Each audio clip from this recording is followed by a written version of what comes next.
बिस्मिल्लाहिर्रहमानिर्रहीम। तमाम देखने वालों को प्रोफेसर इकबाल हैदर भट्टी का सलाम। कल मैंने आपको डिटर्मिनेंट को एक्सपेंड करने का तरीका बताया। आई एम फुली होपफुल कि आपने उसकी अच्छी खासी प्रैक्टिस कर ली होगी। अब कुछ क्वेश्चंस डिटर्मिनेंट के ऐसे होते हैं जिनको अगर हम एक्सपेंड करें तो क्वेश्चन काफ़ी लेंथी हो जाता है। तो मैथमेटिशियंस ने अपनी इन मुश्किलात के ऊपर काबू डालने के लिए डिटर्मिनेंट्स की कुछ प्रॉपर्टीज़ बनाई। उन प्रॉपर्टीज़ का इस्तेमाल करते हुए डिटर्मिनेंट के जो लंबे लंबे क्वेश्चंस हैं, औखे औखे सवाल जो हैं, वो हम आसान तरीके से, इजी मेथड से, सौखे तरीके से उनको हल कर सकते हैं। तो अब वो प्रॉपर्टीज़ क्या हैं, आइए उन प्रॉपर्टीज़ को वन बाय वन करके डिस्कस करते हैं। पहली प्रॉपर्टी है the value of a determinant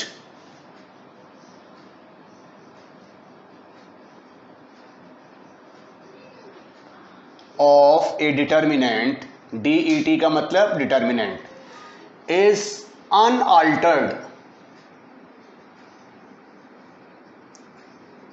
unaltered का मतलब होता है तब्दील नहीं होती, डज नॉट चेंज, तब्दील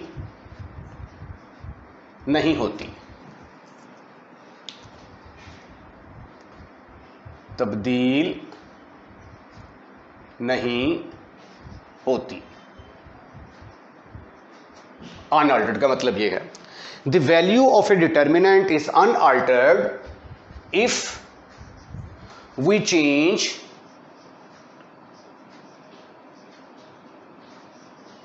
its rows into columns। अगर हम उसकी रोज को कॉलम के अंदर तब्दील कर दें, यानी कहने का मकसद यह है कि ए का डिटर्मिनेंट और ए ट्रांसपोज का डिटर्मिनेंट दोनों का आंसर सेम होता है।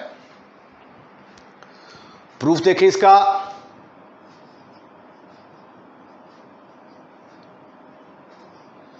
फर्ज किया मेरे पास एक डिटर्मिनेंट है ए 3, 4, 7, 5। इसको एक्सपेंड करता हूं तो क्या आंसर आता है 15। इसको इससे मल्टीप्लाई किया, माइनस इसको इससे मल्टीप्लाई किया 28। आप ऑर्डर 3 की भी कोई भी एग्जांपल लेके ये साबित कर सकते हैं। 28 में से 15 निकाला, आंसर आया -30। यह है वैल्यू ए डिटर्मिनेंट की। अब ए ट्रांसपोज, ट्रांसपोज किसके बराबर होता है, यह पहली रो है, इसको पहला कॉलम बना दे 3, 4। दूसरी रो का दूसरा कॉलम बना दे। ओके, अब आप इसको एक्सपेंड करें। Again your answer is 15 minus 28 minus 30. So therefore A determinant और A ट्रांसपोज का डिटर्मिनेंट दोनों की वैल्यूज सेम होती हैं। इसको हम ऐसे भी लिख सकते हैं, determinant of A is equal to determinant of A transpose. ये थी प्रॉपर्टी नंबर 1। प्रॉपर्टी नंबर 2 देखें। स्टेटमेंट है इसकी, if any two rose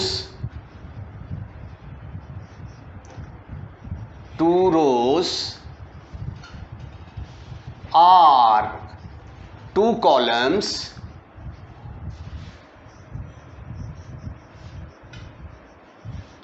of a determinant are identical. Identical का मतलब होता है एक जैसे होना, सेम, एक जैसे।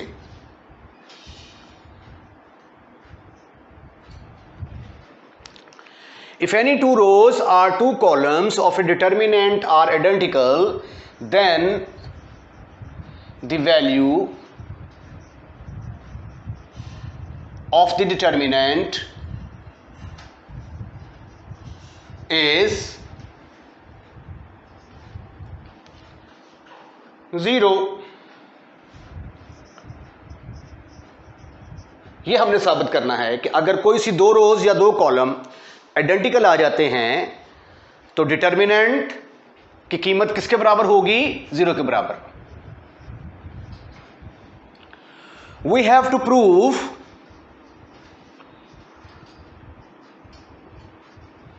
Prove that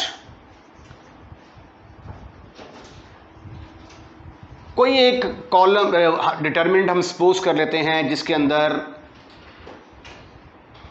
A B C D A ये एक डिटर्मिनेंट मैंने ले लिया। कोई एक डिटर्मिनेंट ले लें आप। अब इसके अंदर देखें, इसकी दो रोज आइडेंटिकल हैं, ये वाली और ये वाली, दोनों रोज एक जैसी हैं। अब मैं आपको एक्सपेंड करके दिखाऊंगा और साबित करूंगा कि इस डिटर्मिनेंट का आंसर 0 के बराबर आता है। एक्सपेंड फ्रॉम R1 से जब मैं इसको एक्सपेंड करूंगा तो जवाब क्या आता है? ये कॉलम खत्म, ये रो खत्म, AC माइनस AD। उसके बाद फिर माइनस A इंटू ये कॉलम खत्म, ये रो खत्म, AB माइनस AD। उसके बाद फिर प्लस A इंटू ये कॉलम खत्म, ये रो खत्म, AB माइनस AC। आज मैंने ये कंसीडर कर लिया है कि आपको डिटर्मिनेंट एक्सपेंड करना आता है, क्योंकि कल सिर्फ मैंने आपको डिटर्मिनेंट एक्सपेंड करने की ही प्रैक्टिस करवाई थी।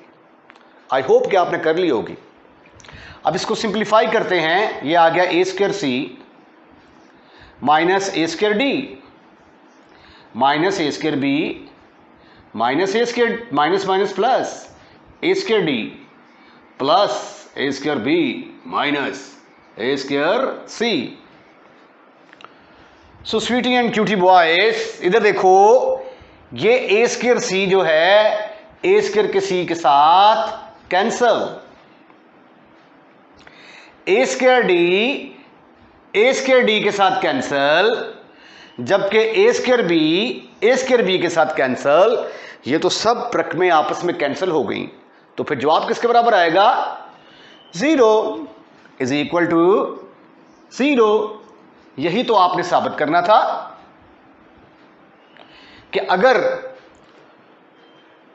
दो रोज आइडेंटिकल आ जाती हैं तो कॉलम को जब डिटर्मिनेंट को एक्सपेंड किया जाता है तो जवाब 0 के बराबर आता है। We have to prove that कि ये वाला डिटर्मिनेंट 0 के बराबर है, उसको हमने 0 के बराबर साबित कर दिया।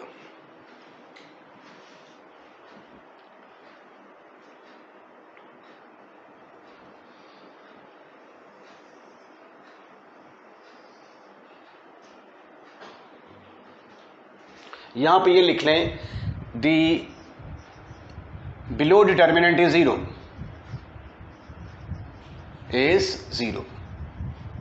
स्टेटमेंट में थोड़ा सा इजाफा कर लें।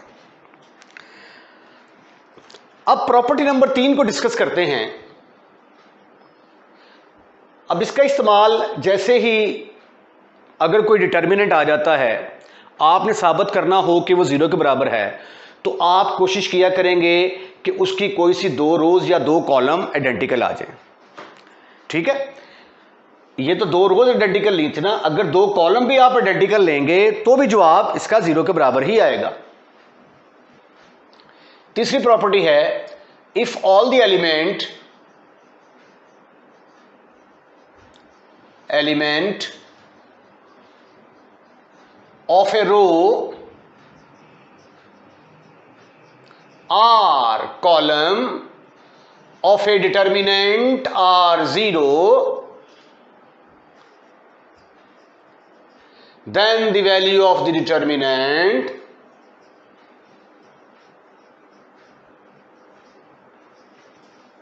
is 0 इसका भी जवाब फिर क्या आएगा, 0 के बराबर आएगा। अगर किसी एक रो या एक कॉलम के सारे एलिमेंट 0 के बराबर आ जाएं, राइट। प्रूफ देखें इसका, वी हैव टू प्रूव, हमें साबित करना पड़ेगा कि ये देखें A B C, यहां पे इस रो के सारे एलिमेंट मैंने 0 0 ले लिए, D E F, मैं साबित करूंगा कि ये डिटर्मिनेंट 0 के इक्वल है। लेफ्ट हैंड साइड लें, इसको एक्सपेंड कर दें और इंशाअल्लाह आप देखेंगे कि इसका आंसर 0 के इक्वल आएगा। एक्सपेंड फ्रॉम R1, जिन बच्चों ने डिटर्मिनेंट एक्सपेंड करने की प्रैक्टिस नहीं की, आज दोबारा कर लें। A इंटू ये कॉलम खत्म, ये रो खत्म, इसको इससे जरब देंगे 0 माइनस 0, माइनस B इंटू ये कॉलम खत्म, ये रो खत्म, इसको इससे जरब दिया जवाब 0, इसको इससे जरब दिया जवाब 0, प्लस C इंटू ये कॉलम खत्म, ये रो खत्म, इसको इससे मल्टीप्लाई किया जवाब अगेन 0, इसको इसमें मल्टीप्लाई किया जवाब 0, तो ये आ गया 0 माइनस 0 प्लस 0, तो किसके बराबर आ गया? Again your answer is 0। तो ये थी प्रॉपर्टी नंबर 3। अब आपने क्वेश्चंस के अंदर जब भी ये आ जाए कि ये गिवन डिटर्मिनेंट है, इसको आपने 0 के बराबर साबित करना है, तो आपने इन दो प्रॉपर्टीज के बारे में सोचना है। आपने सोचना है किसी तरीके से उसके किसी एक रो या एक कॉलम के सारे एलिमेंट 0 हो जाएं, या आपने सोचना है कि उसकी कोई सी 2 रोज या 2 कॉलम आइडेंटिकल आ जाएं। तो ये थी प्रॉपर्टी नंबर 3। अब हम चलते हैं प्रॉपर्टी नंबर 4 की तरफ। प्रॉपर्टी नंबर 4 का जो है ये बड़ा इस्तेमाल है क्वेश्चंस के अंदर, इसको जरा गौर से देखें। If we interchange, if we interchange, interchange का मतलब होता है तब्दील करना, एक दूसरे को तब्दील करना। If we interchange any two adjacent, adjacent का मतलब होता है करीबी, साथ साथ जो लगी होती हैं, करीबी साथ साथ जो लगी होती हैं। मसलन ये है एक रो, ये दूसरी रो है, ये दोनों एक दूसरे के करीब हैं। ये और ये एक दूसरे के करीब नहीं हैं। ये अगर 3 कॉलम हैं तो ये दोनों एक दूसरे के एडजेसेंट हैं, ये दोनों एक दूसरे के एडजेसेंट हैं। ये वाला और ये वाला एडजेसेंट नहीं है। तो एडजेसेंट का मतलब करीबी, नजदीकी।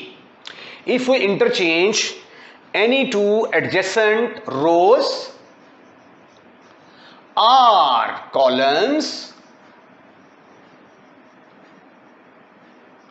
of a determinant, then change the sign of determinant। अगर आप 2 करीबी रोज को इंटरचेंज करते हैं या 2 कॉलम्स को इंटरचेंज करते हैं तो फिर आपको डिटर्मिनेंट का साइन चेंज करना पड़ेगा। छोटी सी एग्जांपल लेते हैं, प्रूफ देखें आप इसका। फर्ज किया मेरे पास ये एक डिटर्मिनेंट है 1 2 3 4। इसको जब मैं एक्सपेंड करता हूं तो 4 आंसर क्या आता है? 4 minus 6 is equal to -2, right. अगर मैं इनकी रोज को चेंज दे देखें, इस रो को ऊपर ले आए और इसको नीचे ले आए, 3 4 और 1 2 को नीचे ले आया, मैं दोनों रोज को इंटरचेंज कर दिया ना, ये ऊपर चली गई, ये नीचे आ गया। तो अब देखो आंसर किसके बराबर आता है? 6 माइनस 4। तो देखें माइनस का फर्क पड़ गया। ठीक है, इसका मतलब है कि जब भी आप दो करीबी रोज को इंटरचेंज करेंगे या दो करीबी कॉलम्स को इंटरचेंज करेंगे तो आपको डिटर्मिनेंट का साइन चेंज करना पड़ेगा। ये देखें जरा, अगर आपके पास ये है कोई मैट्रिक्स, डिटर्मिनेंट है आपके पास A B C D E F G H K, ठीक है, मैंने क्या किया, कॉलम 1 और कॉलम 2 को इंटरचेंज कर देता हूं। इंटरचेंज करूंगा तो माइनस लगाना पड़ेगा। अब ये वाला कॉलम पहले आ जाएगा बी ई एच, ये इसकी जगह पे चला जाएगा, ए डी जी ये एज इट इज अपनी जगह पे कायम रहेगा, सी एफ के। ठीक है, इसी तरह अगर आप कोई सी दो रोज को जो है वो इंटरचेंज करते हैं तो भी आपको क्या करना पड़ेगा, साइन चेंज करना पड़ेगा। तो ये थी प्रॉपर्टी नंबर 4। अब हम करते हैं property number 5।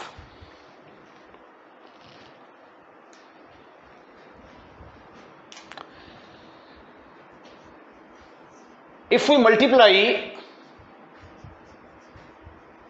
multiply any row or column of a determinant by a non-zero scalar k, non-zero scalar k, then the whole determinant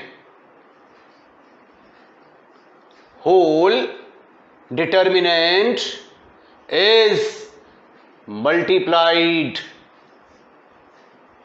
by k। Determinant के अंदर किसी एक रो को k से ज़रब देने का मतलब पूरे डिटर्मिनेंट को आपने k से ज़रब दे दी, या किसी एक कॉलम को k के साथ ज़रब देने का मतलब है कि पूरे डिटर्मिनेंट को आपने k से मल्टीप्लाई कर दिया। प्रूफ देखें इसका।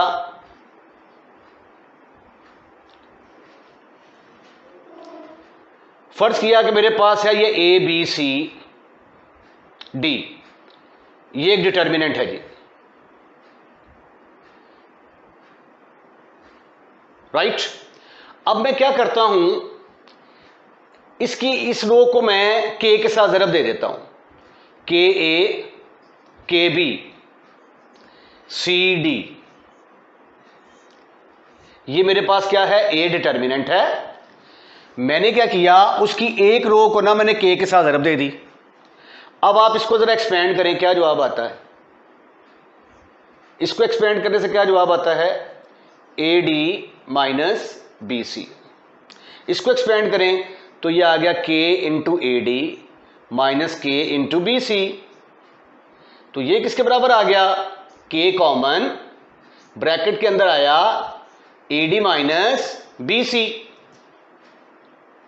ओके, और ये किसके बराबर है, ये तो ए डिटर्मिनेंट के बराबर है।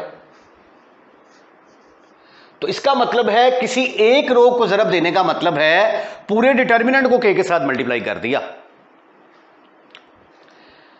मैट्रिक्स में और डिटर्मिनेंट में मल्टीप्लाई करने में बड़ा फर्क है।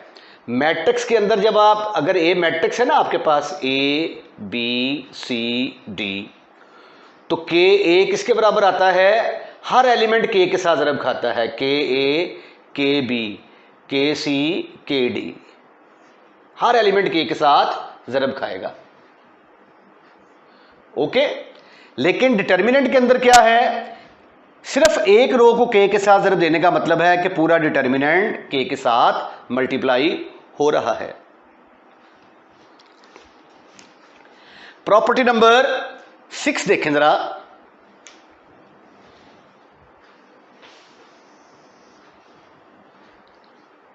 प्रॉपर्टी नंबर 6, फर्ज किया मेरे पास ये एक डिटर्मिनेंट है ए plus K B plus K C D.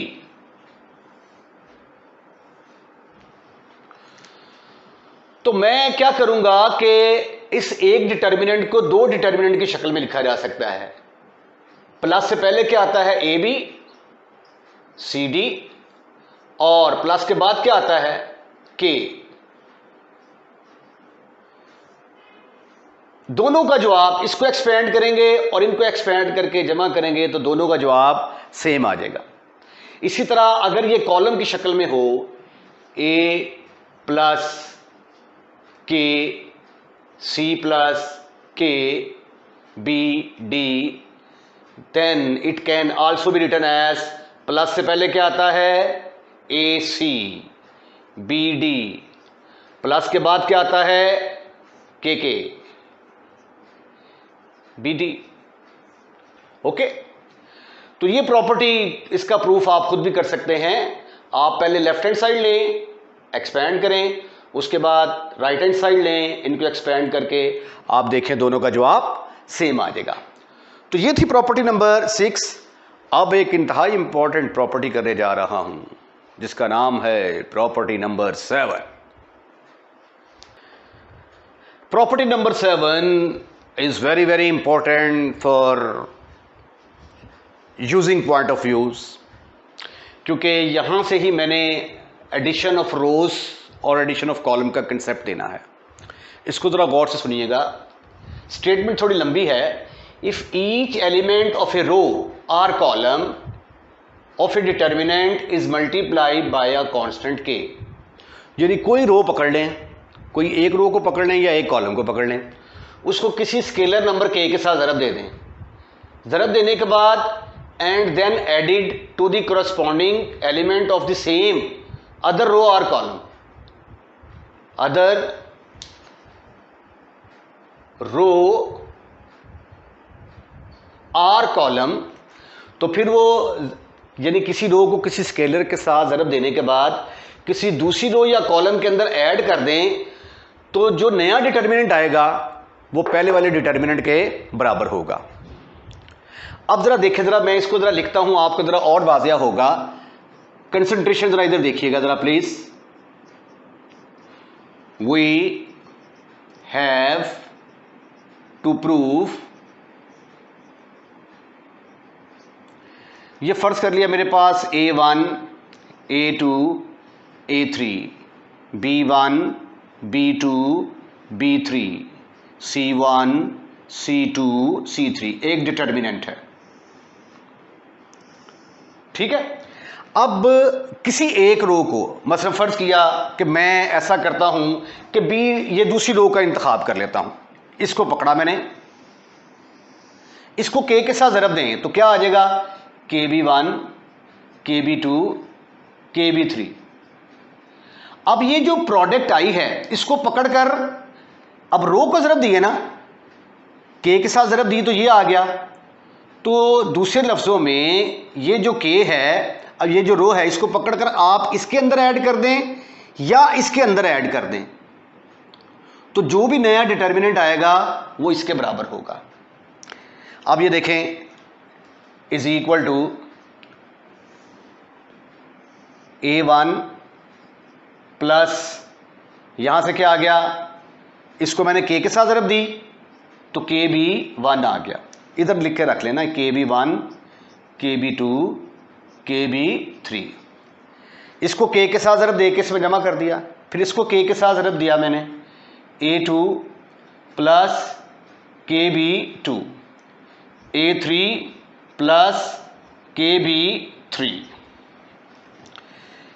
ये एज इट इज आ जाएगी B1 B2 B3 C1 C2 C3। ये है जी नया आने वाला डिटर्मिनेंट। तो हमने ये साबित करना है कि जो नया डिटर्मिनेंट है ये पहले वाले डिटर्मिनेंट के बराबर है। तो देखने में तो यकीन नहीं आ रहा होगा आपको, लेकिन अब मैं इसका प्रूफ करता हूं तो आपको यकीन आ जाएगा कि ये मैंने ठीक लिखा है। राइट हैंड साइड लेते हैं, उसको लेफ्ट हैंड साइड के बराबर साबित कर देंगे। Right hand side A1 plus KB1, A2 plus KB2, A3 plus KB3, B1, B2, B3, C1, C2, C3।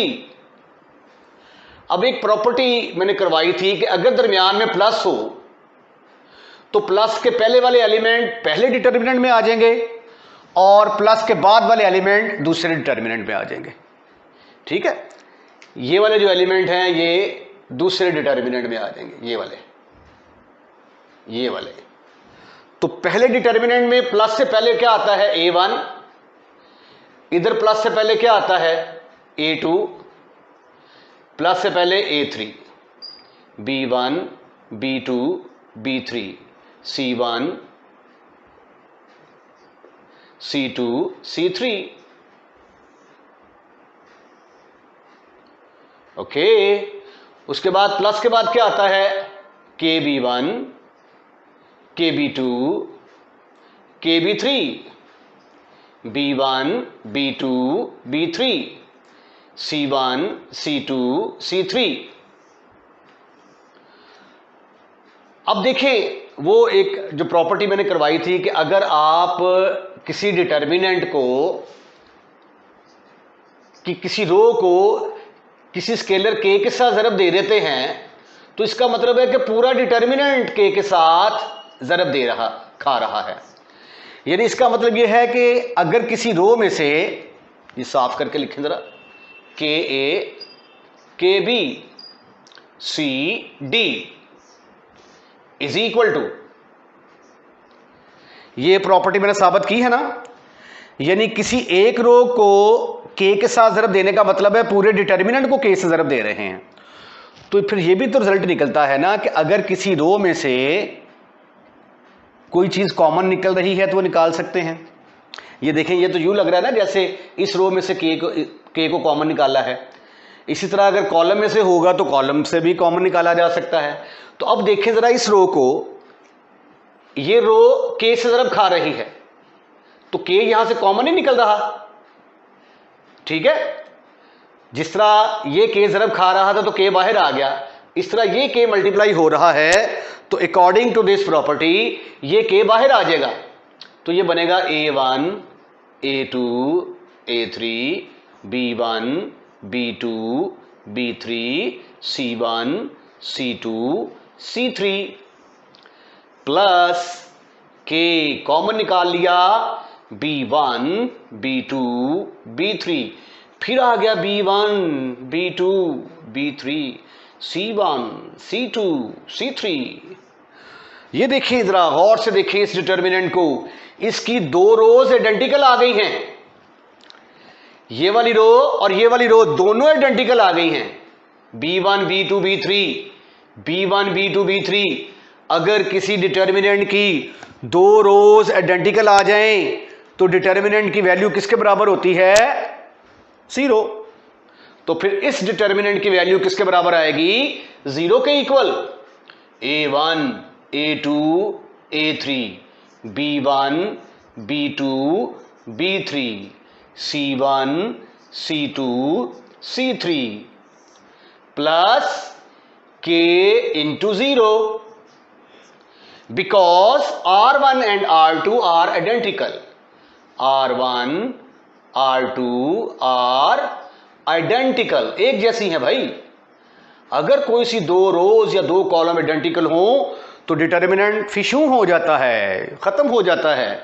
तो k इंटू 0 0 के बराबर आ गया, तो ये डिटर्मिनेंट एज इट इज आ गया आपके पास A1, A2, A3,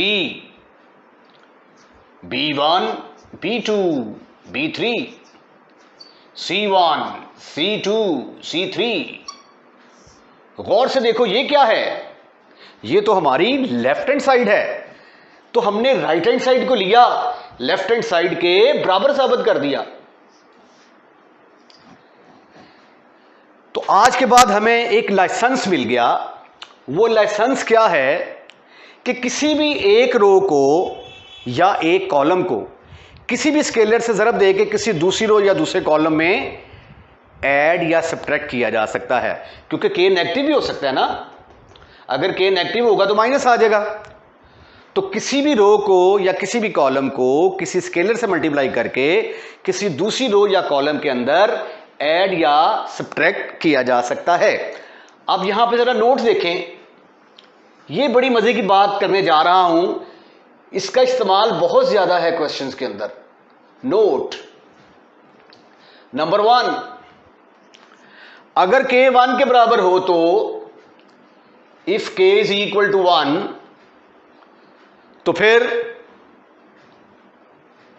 a1, a2, a3, b1, b2, b3, c1, c2, c3, ये वाला डिटर्मिनेंट किसके बराबर होगा? k की जगह पे जब आप 1 पुट करेंगे तो ये आ जाएगा a1 b1, a1 plus b1, a2 plus b2, a3 plus b3, b1, b2, b3, c1, c2, c3। ये तो यूं लगता है जैसे मैंने इस रो को पकड़कर इस रो में ऐड कर दिया। तो इसका मतलब है कि हमें इजाजत मिल गई कि किसी भी दो रोज को हम ऐड कर सकते हैं। इसी तरह किसी भी दो कॉलम्स को ऐड किया जा सकता है। That mean we can add any two rows और एनी टू कॉलम्स। किसी भी दो रोज और दो कॉलम्स को ऐड कर सकते हैं।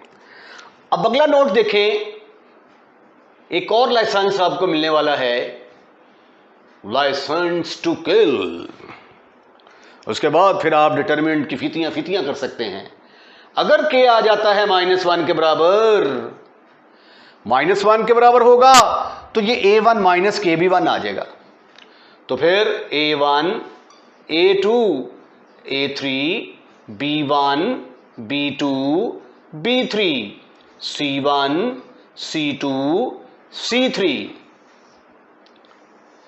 बराबर होगा, k की जगह पे -1 पुट किया तो a1 minus b1, a2 minus b2। नजर आ रहा है भाई? a3 माइनस b3 देखें। उसके बाद b1, b2, b3, c1, c2, c3।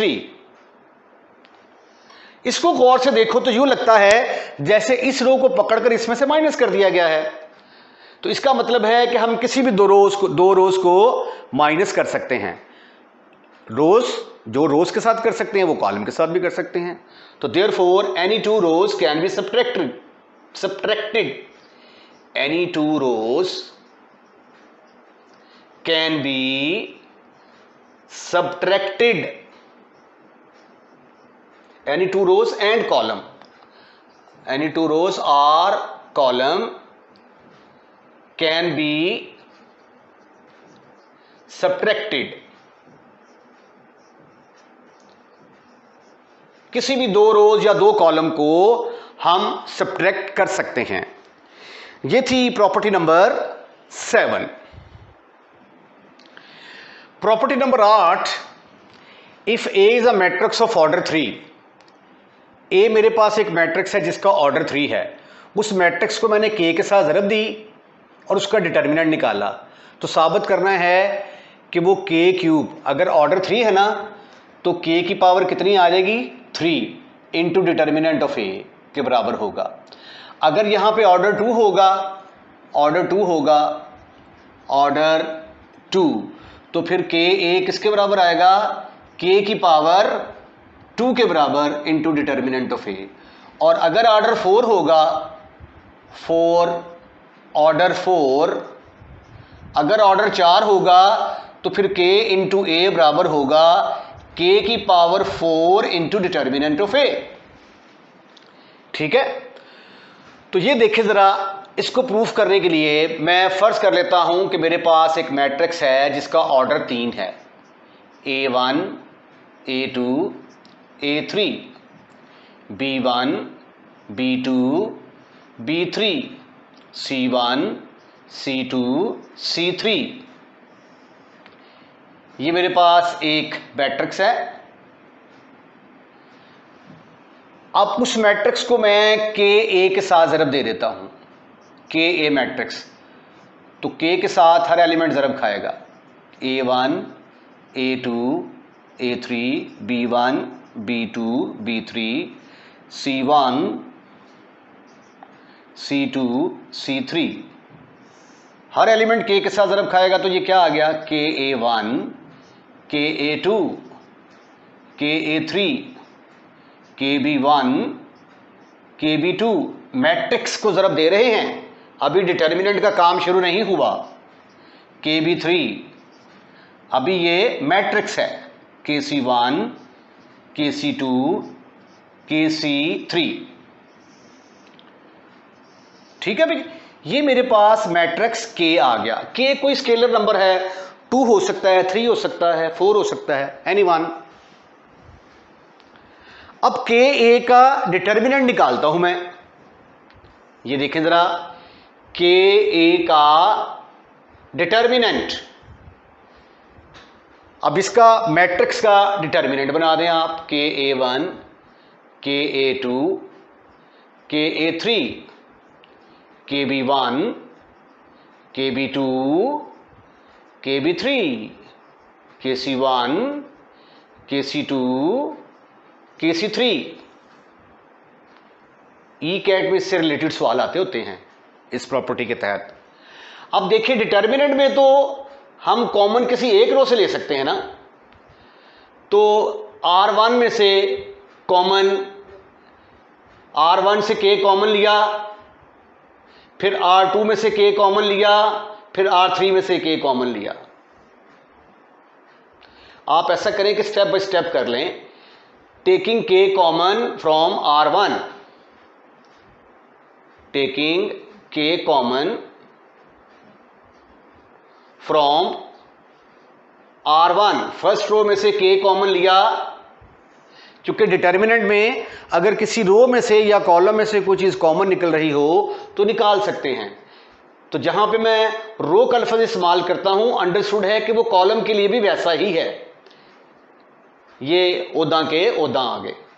ओदा के ओदा को इंग्लिश में क्या कहते हैं, as it is. KC1 KC2 KC3, ठीक है। उसके बाद फिर मैं यहां से K कॉमन लूंगा तो K स्क्वायर बन जाएगा, यहां से कॉमन लूंगा तो K क्यूब बन जाएगा। टेकिंग, ये जानबूझ के मैंने 2 स्टेप में किया है ताकि आपको जरा मीनिंग क्लियर हो जाए। Taking K common from R2 R3, तो बाहर क्या बन जाएगा, K cube into A1 A2 A3 B1 B2 B3 C1 C2 C3। तो ये देखो भाई, ये किसके बराबर आ गया, K cube into A determinant के बराबर आ गया। तो यही तो आपने साबित करना था कि अगर ऑर्डर 3 है तो K की पावर 3 आएगी, अगर ऑर्डर 4 होगा तो K की पावर 4 आएगी, अगर ऑर्डर 5 होगा तो K की पावर 5 आएगी। ठीक है, ये थी प्रॉपर्टी नंबर 8। प्रॉपर्टीज का सिलसिला हम यहीं पे वाइंड अप करते हैं। कल से मैं आपको एक्सरसाइज 3.3 के क्वेश्चन नंबर 2 से ऑनवर्ड स्टार्ट करवाऊंगा। अपना ख्याल रखिएगा, और अगर आपने हमारा चैनल अभी तक सब्सक्राइब नहीं किया तो प्लीज़ डू इट। अल्लाह हाफिज़।